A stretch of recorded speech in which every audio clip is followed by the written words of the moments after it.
কিন্তু আপনার আমার নবীজি হযরত আপনার কি নাম হযরতে উম্মে খানের বাড়িতে বিছানায় শুয়ে আছেন। আল্লাহ তাআলা জিবরিল আমিনকে পাঠিয়ে দেয়, যাও যাও চলে যাও চলে যাও আমার দোস্ত হাবিবুল্লাহকে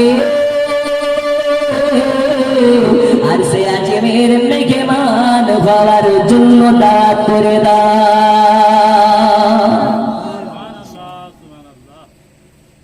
মুসা আপনি করে দেখা পাই না, আর আপনার আমার নবী না আপনি আল্লাহ দিদার পান। জোরে বলুন।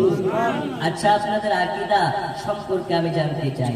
আমার নবী আপনার নবী আল্লাহর দিদার করেছিলেন, মিরাজ করেছিলেন, বাস্তবে না স্বপ্নে? আর একটু জোরে, বাস্তবে না স্বপ্নে? এটাই আমাদের আকীদা। বন্ধুরে আমার সোনা মানে দয়াল নবীজি এই ইসলামের জন্য কতই না কষ্ট করেছে। একদিন একদা ইসলামের বাণী প্রচারের জন্য, কলেমার বাণী প্রচারের জন্য এর কাছে ওর কাছে যায়, যার কাছে নবী আমার যায় তার কাছ থেকে অপমান হয়ে যায়। আল্লাহর হাবিবকে অপমান করে তাড়িয়ে দেয়, উঁচু নিচু কথা বলে তাড়িয়ে দেয়। এজন্য রাসূল পাক সাল্লাল্লাহু আলাইহি ওয়াসাল্লাম চোখের পানি ফেলে আর আল্লাহর কাছে আপনার কিনা কান্না করে রোনাজারি করে, ওগো আমার আল্লাহ, আল্লাহ আপনি আমাকে ধৈর্য ক্ষমতা দিন আর এরকম ভাবে ইসলামের পেগাম প্রচার করার তৌফিক দিন। বন্ধুরে আমার সোনা মানিকেরা, আল্লাহর হাবিব সাল্লাল্লাহু আলাইহি ওয়াসাল্লাম যার কাছে যায় নবীকে সে অপমান করে তাড়িয়ে দেয়। রাসূল পাক সাল্লাল্লাহু আলাইহি ওয়াসাল্লাম সকাল থেকে নিয়ে সন্ধ্যা পর্যন্ত কারো কাছে ইসলামের কলেমা পড়াতে পারে নাই, কারো কাছে ইসলামের দাওয়াত নিয়ে যেতে পারে নাই। রাতের বেলা হয়ে গেছে, উম্মে খানের বাড়িতে নবী আমার চলে গেলেন। উম্মে খানিকে বলে, উম্মে খানি আজ রাতটাকে তোমার বাড়িতে কাটাতে পারি? উম্মে খানি বলে, ইয়া রাসূলুল্লাহ, ইয়া হাবিবাল্লাহ নবীজি, একটা রাত কেন, যদি আমার বাড়িতে সারাটা জিন্দেগি থাকতে চান আপনার জন্য আমি কুরবান করে দেব, আপনার জন্য আমি দিয়ে দেব। শুধু আমার বাড়ি নয়, বাড়ি নয়, বাড়ি নয়, প্রয়োজন হলে আপনার কদম তলাতে আমি উম্মে খানি নিজেও কুরবান হয়ে যেতে পারি।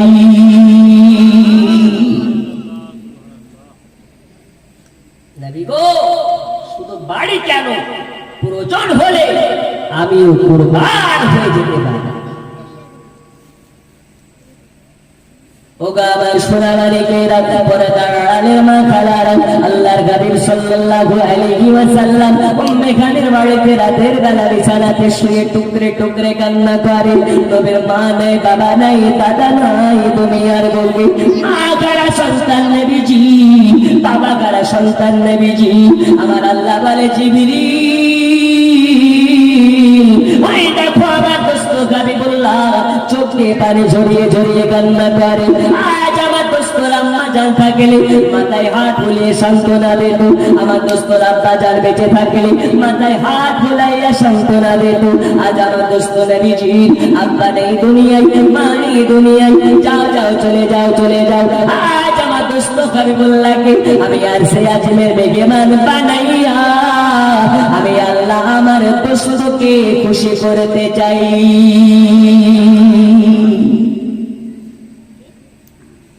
নবীর মন খারাপের জন্য আল্লাহ জিবরিলকে পাঠাচ্ছে। এই নবীর শানে সালাত নিয়ে যারা গুস্তাখি করবে আল্লাহ তাদেরকে জান্নাতে দেবে। আরশে আজিমের মেহমান করে নিয়ে আসো, যাও জান্নাতে চলে যাও। হাজার হাজার ঘোড়া গাড়ি বানিয়েছি, ঘোড়া গাড়ি নিয়ে নাও।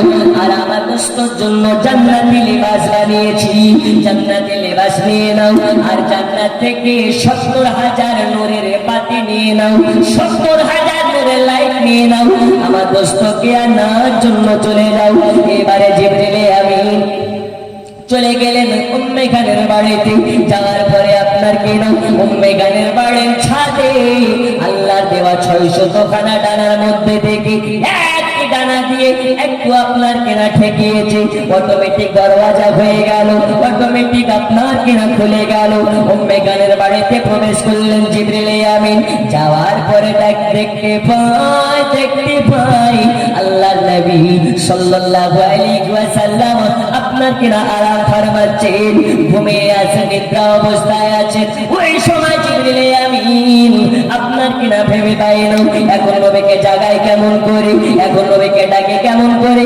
নবীকে ডাকার মতন তো আমি ভাষা জানি না, নবীকে ডাকার মতন তো আমি ল্যাঙ্গুয়েজ জানি না, নবীকে ডাকার মতন তো আমি ভাষা জানি না। এখন যদি নবীকে ডাকতে গিয়ে কোন রকম ভাবে বেয়াদবি হয়ে যায়, এখন যদি নবীকে ডাকতে গিয়ে কোন রকম ভাবে গোস্তাকি হয়ে যায়, নবী যাতে বেজার আল্লাহ তাআলা তাতে বেজার। আর নবী যদি বেজার হয়ে যায় আমি জিবরিল আমিন আমার জীবন বরবাদ হয়ে যাবে।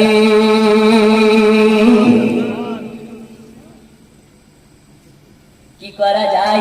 আমার আল্লাহ তাআলা বলে জিবরিল কিছু করা লাগবে না, তোমাকে আমি নরম নরম ঠোঁট দিয়েছি, এই ঠোঁটটা দিয়ে আমার দোস্ত হাবিবুল্লাহর কদমে চুমা খাও। কার কদমে? কে চুমা দেবে? জিবরিল। এখন জিবরিল চুমা দিলে দোষ নাই, আর আমরা দিলে নাকি দোষ? ও দিলে হারাম না, আর আমরা যদি বলি নবীর মাজারে গিয়ে চুমা দেব তো বলে হারাম, বেদাত যাবে না। ও কানার দল, কানার দেশে আয়না বিক্রি করা যেমন, আশিকে রাসূলের কাছে বেদাত বলাও তেমন। তোমরা বেদাত বলো, আমরা ইবাদত বলি। জোরে বলুন, আর একটু জোরে। আব্বা যে আমার সোনা মানিকেরা, এবারে দেখুন আল্লাহর হাবিব সাল্লাল্লাহু আলাইহি ওয়াসাল্লামের কদমে চুমা খেলেন জিবরিল আমিন। দয়াল নবী আমার জাগ্রত হইয়া বসে গেলেন, বলে আখি জিবরিল কি ব্যাপার আমার বাড়ি, আমার কদমে কেন তুমি, আমার কদমে চুমা খাও কেন তুমি? ইয়া রাসূলুল্লাহ ইয়া হাবিবাল্লাহ নবীজি, আপনাকে আল্লাহ তাআলা আরশে আজিমের মেহমান বানাবেন। আল্লাহ তাআলা আপনাকে আরশে আজিমে নিয়ে যেতে বলেছেন। আল্লাহ তাআলা আপনার দিদারের আপনাকে আগ্রহে আছে, আপনার দিদার করবেন, এই কারণে আপনাকে আরশে আজিমে নিয়ে যাওয়া লাগবে। দয়াল নবী বললেন আচ্ছা ঠিক আছে, আমাকে নিয়ে যাবে, ভালো কথা। তার আগে বলো তুমি আমার কদমে কেন চুমা খাচ্ছিলে? বলে ও নবীজি, নবীজি আপনি ঘুমন্ত অবস্থায় ছিলেন, নিদ্রা জগতে ছিলেন, এই কারণে আপনাকে ডাকার মতন আমি ভাষা জানি না, আপনার সঙ্গে বেয়াদবি হয়ে যাবে বলে আল্লাহ তাআলা বললেন আপনার কদমে চুমা খেতে, যাতে আপনার নিদ্রা ভেঙে যায়। আমার নবী বলেন জিবরিল আপনি তো বলেন, আপনি বলেন আল্লাহর ফেরেশতাদের লিডার, আর ফেরেশতাদের লিডার হয়ে আমার কদমে কেন চুমা খান? আল্লাহ নবীকে বললেন ইয়া রাসূলুল্লাহ ইয়া হাবিবাল্লাহ নবীজি, নবীজি আমি হতে পারি ফেরেশতাদের লিডার, কিন্তু যার কদমে চুমা খাই তিনি হলেন সারা কায়নাতের লিডার।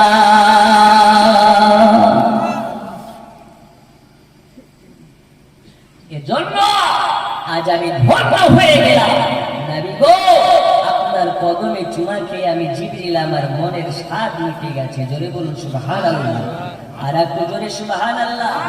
আল্লাহ আমাদের সকলকে মদিনা গিয়ে নবীর মাজার শরীফে চুমু খাওয়ার তৌফিক আতা করুন।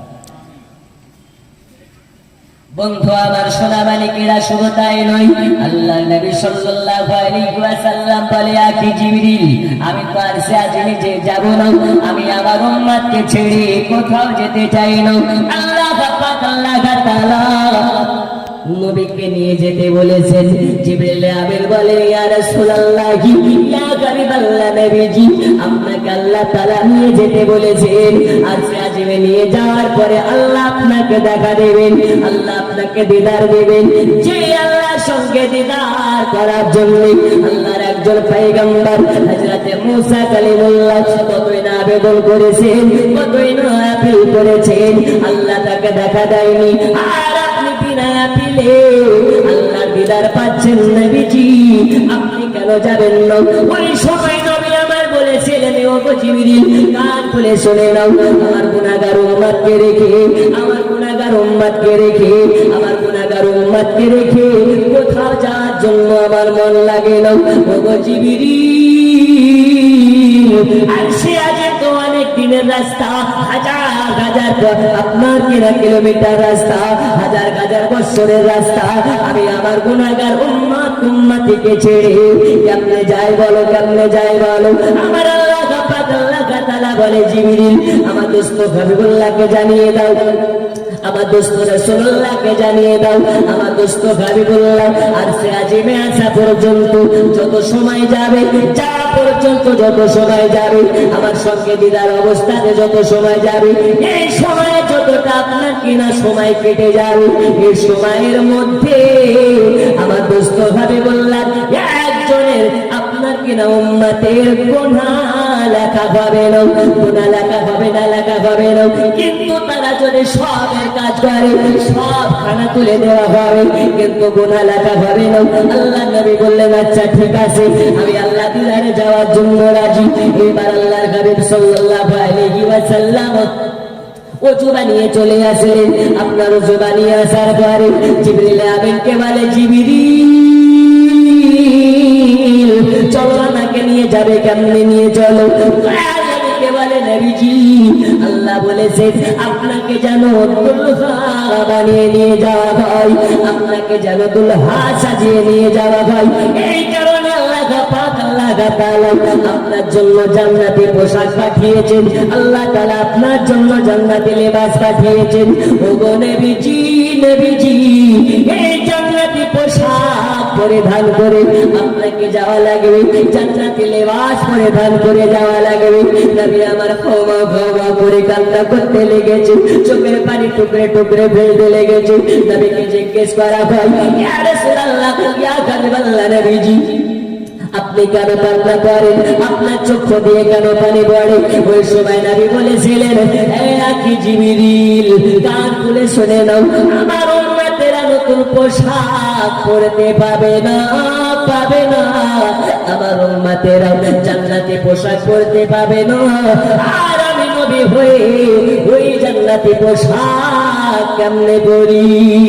আমার আল্লাহ বলে, জিবরিল জানিয়ে দাও আমার দোস্তকে, জানিয়ে দাও আমার নবীকে, যার অন্তরে যারা পরিমাণ মুস্তাফার মহব্বত থাকে, যার অন্তরে রাসূলুল্লাহর মহব্বত থাকে, আমি আল্লাহ তাকে এই রকম জান্নাতি পোশাক পরাবো।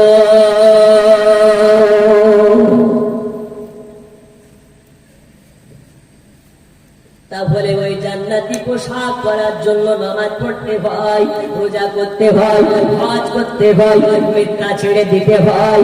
আমরা কি করতে পারি নাকি? মুখে বলি আমরা নবীর পাগল দিওয়ানা, হুজুর নামাজ রোজা কিছুই লাগে না, ঠিক না? রমজান মাসে ঘরে বসে লুকিয়ে লুকিয়ে ভাত খায়, এমন লোক আছে না? নাই? একটু জোরে বলুন, আছে না নেই? ও রোজা করে না, পকেটে গ্যাসের ওষুধ নিয়ে ঘুরে বেড়ায়। ওকে যদি জিজ্ঞেস করা হয়, ভাই রোজা আছো, ও ডাইরেক্ট বলতে পারে না, পকেট থেকে গ্যাসের ওষুধ বার করে দেয়। এরকম বাটপা সমাজে অনেক ঘোরাফেরা করে। আমার আল্লাহ বলে, মৌলভী আবু তাহেরের চোখে ফাঁকি দেওয়া সম্ভব হলেও আমার চোখে কিন্তু ফাঁকি দেওয়া সম্ভব নয়। জোরে বলুন, ঠিক না বেঠিক?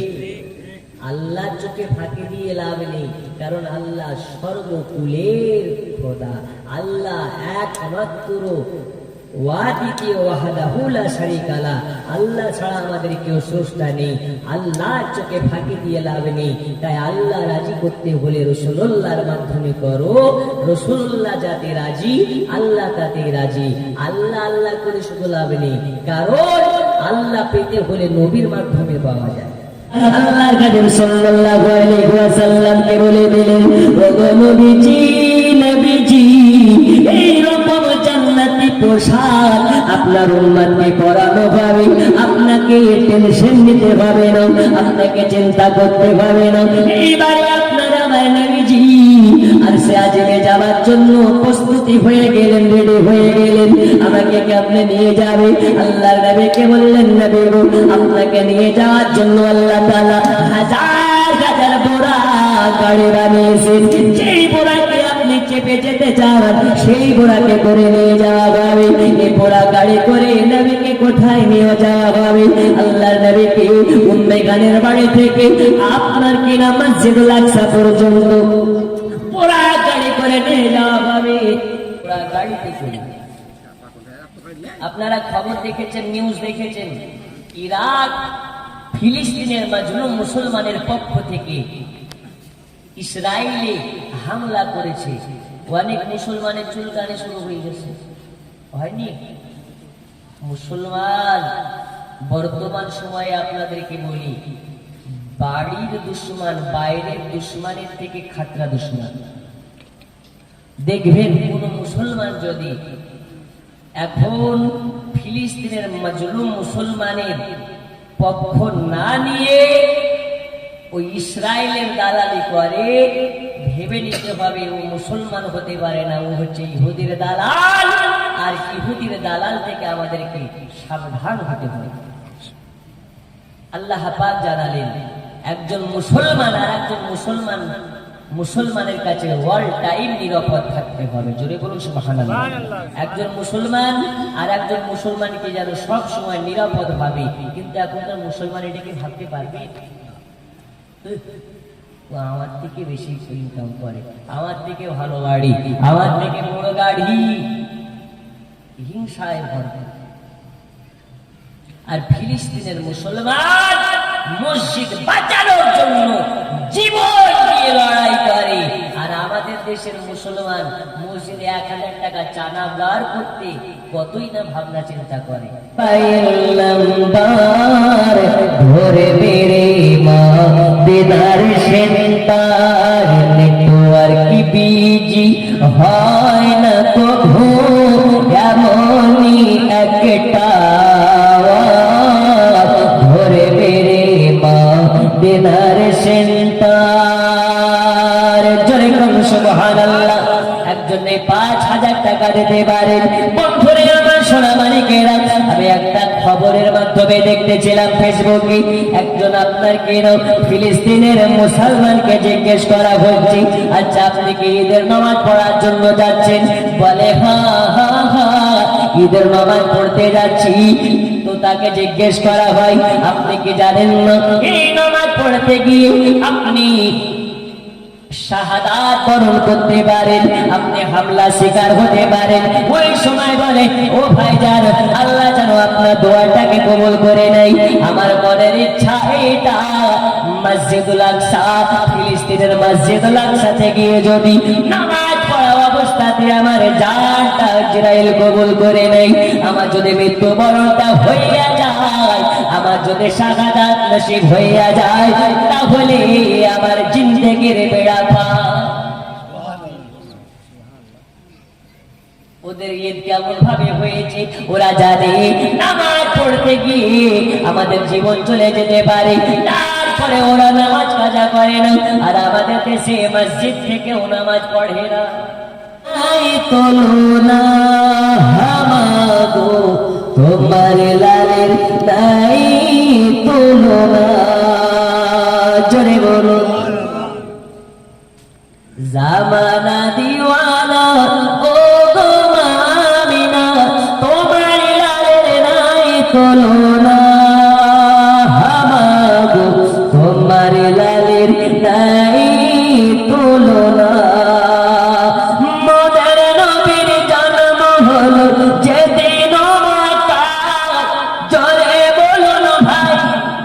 কখনো দিও না মায়ের দিলেতে ব্যথা, কখনো দিও না, কখনো দিও না। মায়ের মতো এত আপন আর তো কেউ হবে না। মায়ের দিলেতে ব্যথা, কখনো দিও না। যেদিন শুকনো গাছে ফুল ফুটিল মরু সাগরায়, নবীর এক ইশারা কাছে সে সারা জানাই। নবীর এক ইশারা কাছে সে সালাম জানাই আসমানের ওই চাঁদ জাগার খেয়েছি সকাল থেকে সন্ধ্যা একবারে দেখা দাও যদি স্বপ্নে রাত্রি বেলা হাসি মুখে পরাব তোমার হাজার ফুলের মালা পড়িয়া রাসূলুল্লাহ ইয়া হাবিবাল্লাহ মুহাব্বত ইয়া রাসূলুল্লাহ ইয়া হাবিবাল্লাহ। কোথায়? মসজিদুল আকসা। ওখানে যাওয়ার পরে নবী আমার দেখছেন গোটা মসজিদে মুসল্লিতে ভরপুর। আচ্ছা ওই মুসল্লিগুলো কি আপনাদের কি গ্রামের নাম? কালীনগরের মুসল্লি নাকি বৈষ্ণবনগরের মুসল্লি, মালদার মুসল্লি না, ওরা হচ্ছে একজন আল্লাহর পয়গম্বর। জোরে বলুন 1,24,000 পয়গম্বর নামাজের লাইনে দাঁড়িয়ে আছে। একটি জায়গা ফাঁকা যেখানে ইমাম সাহেব দাঁড়িয়ে নামাজ পড়েন। নূর নবী আমার পৌঁছে গেছেন। জিবরিল আমিনকে বলে জিবরিল সব জায়গা বুক হয়ে গেছে, এই জায়গাটা কেন ফাঁকা? বলে ইয়া রাসূলুল্লাহ ইয়া হাবিবাল্লাহ নবী গো, এই জায়গাতে আজকে ইমাম হবে যিনি ওইখানে দাঁড়াবে তিনি। নবী আমার বলে কে তিনি হবে, কে দাঁড়াবে? তাকে আমি দেখতে চাই। আমাদের আদি পিতা আদম সফিউল্লাহ হবে নাকি মুসা কালিমুল্লাহ খিলাতে হে মুস্তাফা रोजी खुदा ने दी है खिलाते हैं मुस्तफा रोजी खुदा ने दी है खिलाते हैं मुस्तफा दुनिया है खुदा की चलाते हैं मुस्तफा जरे बोलो दुनिया है खुदा की चलाते हैं मुस्तफा। বন্ধুরে আমার সোনামানিকেরা, আমি আপনাদেরকে বলতেছিলাম নবী আমার দেখতে পায় গোটা মসজিদে নামাজিতে ভরপুর। আল্লাহ নবী বলে জিবরিল এই ফাঁকা জায়গা থেকে দাঁড়াবে। বলে ইয়া রাসূলুল্লাহ ইয়া হাবিবাল্লাহ আজ এই জামাতের ইমাম হবে যিনি, আজকে উনি দাঁড়াবেন সেইখানে। বলে কে দাঁড়াবে? বলে ইয়া রাসূলুল্লাহ ইয়া নবী আল্লাহ হুজুর আজকের এই জামাতের ইমাম হওয়ার যোগ্য ব্যক্তি একমাত্র আপনি, আপনি ছাড়া আজকের এই জামাতের ইমাম অন্য কেউ হতে পারে না। আমার সোনা মানিকেরা যে আমার এবার 1,24,000 পয়গম্বরকে পেছনে নিয়ে নামাজ পড়ালেন, জামাতের সহিত নামাজ পড়ালেন। এই কারণে আমরা বলি ইমামুল আম্বিয়া নবী, ইমামুল আম্বিয়া, ইমামুল পয়গম্বর নবী, সব নবীর ইমাম যিনি, আখের জামানার পয়গম্বর হলেন তিনি।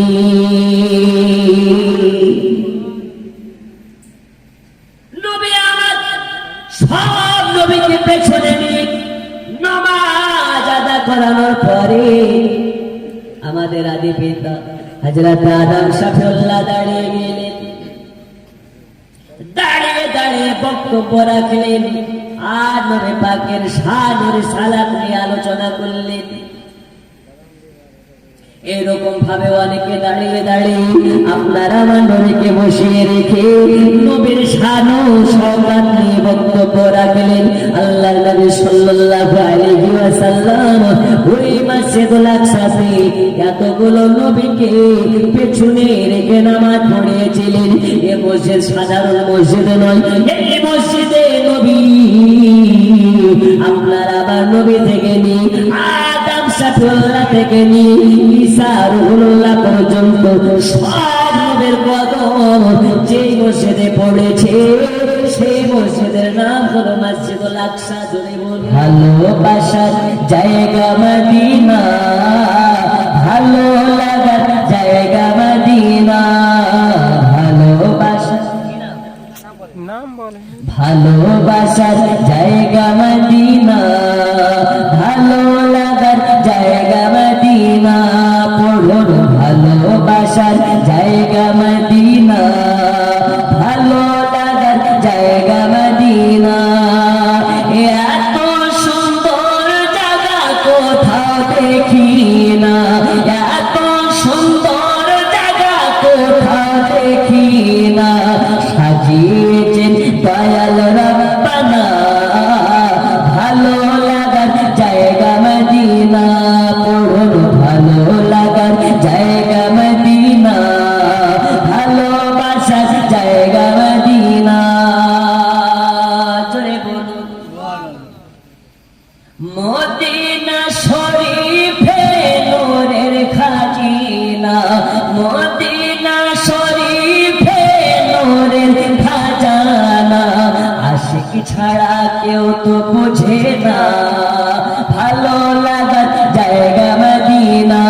পড়ুন ভালো লাগার জায়গা মদিনা। আজিজুর আমার নামে 500 টাকা, আল্লাহ তাকে কবুল করে নিন। জোরে বলুন আমিন। ভালোবাসা জায়গা মদিনা। একদিন কবরে যাব, কেউ তো যাবে না। একদিন কবরে যাব, কেউ তো যাবে না। যাবেন তিনি শাহে মদিনা। জোরে বলুন সুবহানাল্লাহ। ভালো লাগার জায়গা মদিনা, ভালো লাগার জায়গা মদিনা, ভালোবাসা জায়গা মদিনা। এত সুন্দর জায়গা কোথাও দেখি না, এত সুন্দর জায়গা কোথাও দেখি না। সাজিয়েছেন দয়াল রব্বানা, ভালো লাগার জায়গা মদিনা, ভালো লাগার জায়গা মদিনা, ভালোবাসা জায়গা মদিনা। জোরে কোন সুবহানাল্লাহ। আরেকটু জোরে। বন্ধুরে আমার সোনা মালিকেরা, আমি আপনাদেরকে বলতেছিলাম আল্লাহর নবী সাল্লাল্লাহু আলাইহি ওয়াসাল্লাম এবার আরশে আজিমে গেলেন। অনেক লম্বা ঘটনা, 10 মিনিটে 2 ঘন্টার ওয়াজ কমপ্লিট করতেছি। আল্লাহর নবীকে এবার নিয়ে আরশে আজিমে যাচ্ছিলেন হযরতে জিবরিল আমিন। আচ্ছা বলছিলাম না যে নবীকে বোরাকে করে শুধু উম্মে হানির বাড়ি পর্যন্ত নিয়ে গেছে। তারপরে নবী কিসে গেলেন? তখন কি জাহাজ ছিল, রকেট ছিল, হেলিকপ্টার ছিল? কিছু ছিল না। গেলেন কিসে? আমিরুল নামে 1000 টাকা বাকি, আল্লাহ তাকে কবুল করে নিন। কোথায় বাড়ি? গ্রামে। আচ্ছা আল্লাহ তাকে কবুল করুন। কিসে গেলেন? আল্লাহর নবী 4টি জিনিসে সফর করেছিলেন। কয়টাতে? আচ্ছা আচ্ছা, আল্লাহ তাকে কবুল করুন। সবার জন্য দোয়া করুন। কি নাম? খায়রুল ইসলাম সাহেব, আল্লাহ তিনি অসুস্থ, সুস্থ বানিয়ে দিন। আল্লাহ তাআলা তানার হাবিবের ওয়াসিলাতে শিফায়ে নূর দান করুন। আল্লাহ তাআলা সমস্ত উম্মতে মুহাম্মাদীকে ইশকে রাসূল পাকের জাম পান করান। জোরে বানাবেন। আরেকটু জোরে আমিন। আমি বলতেছিলাম কি দেখুন, নবী আমার শুধু বোরাকে নয়, বোরাকে শুধু দুনিয়াতেই উম্মে হানির বাড়ি থেকে নিয়ে ওই মসজিদুল আকসা পর্যন্ত গেলেন। তারপরে নবী আমার 3টি জিনিসের উপরে সফর করেছিলেন। জানা হয়েছে? 500 করে 3 জন দান বলে দিই হবে। 3 জন 500 করে দেন। ওই 3টা জিনিসে কিসে কিসে নবী আমার গেলেন হবে। একজন দেন, একটা বলে দিই। বোরাক তো হয়ে গেছে। বোরাক শুধু উম্মে হানির বাড়ি থেকে মসজিদুল আকসা পর্যন্ত, তারপরে ঈদ কাজ শেষ, তারপরে গেলেন কিসে? আচ্ছা এখন যদি কেউ সৌদি যাবো বলে, ডাইরেক্ট এখান থেকে গাড়ি পাওয়া যায়? কোথায় যাওয়া লাগে? ফার্স্টে কালিয়াচক, কালিয়াচক থেকে ট্রেনে করে হয় কলকাতা, না হলে মুম্বাই, না হলে দিল্লি, ওইখান থেকে আবার কোথাও ল্যান্ড হয়, ওখান থেকে আবার উঠে যায়, অনেকবার গাড়ি চেঞ্জ করা লাগে, ঠিক কিনা? তো ঠিক নবী আবার আরো 3টি সাওয়ারিতে সফর করেছিলেন, সাওয়ার হয়েছিলেন। ওই 3টা কি একটু বলে, 3টি কিসে কিসে গিয়েছে? 3 জন 500 করে দেবেন ইনশাআল্লাহ বলবো। আল্লাহর নবী সাল্লাল্লাহু আলাইহি ওয়াসাল্লামকে জিবরিল আমিন নিয়ে গেলেন, যেতে যেতে যেতে যেতে সিদরাতুল মুনতাহা অতিক্রম করে পার করে গেলেন। হঠাৎ যেন জিবরিল দাঁড়িয়ে গেছে। এই জিবরিল কি দাম বাজাও না কেন? ইয়া রাসূলুল্লাহ, ইয়া হাবিবাল্লাহ, নবীজি, দয়াল নবী আমার বলে জিবরিল কি হলো তোমার? বলে ইয়া রাসূলুল্লাহ, ইয়া হাবিবাল্লাহ, নবী গো, আর এক কদম আমি আগে যাব না, যাব না, যাব না, যাব না, যাব না। আর এক কদম যদি আমি আগে যাই, আল্লাহর দেওয়া 600 টাকা পুড়ে ছারখার হইয়া যাবে। নবী আমার বলে জিবরিল, যাবি, তোমার যাওয়া যেখানে শেষ, আমি নবী ওইখানে আমার যা শুরু। এ নবী কোন নবী?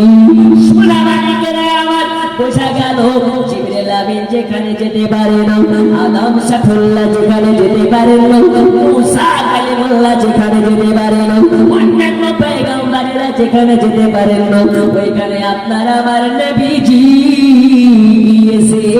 আরো জোরে বলুন মারহাবা।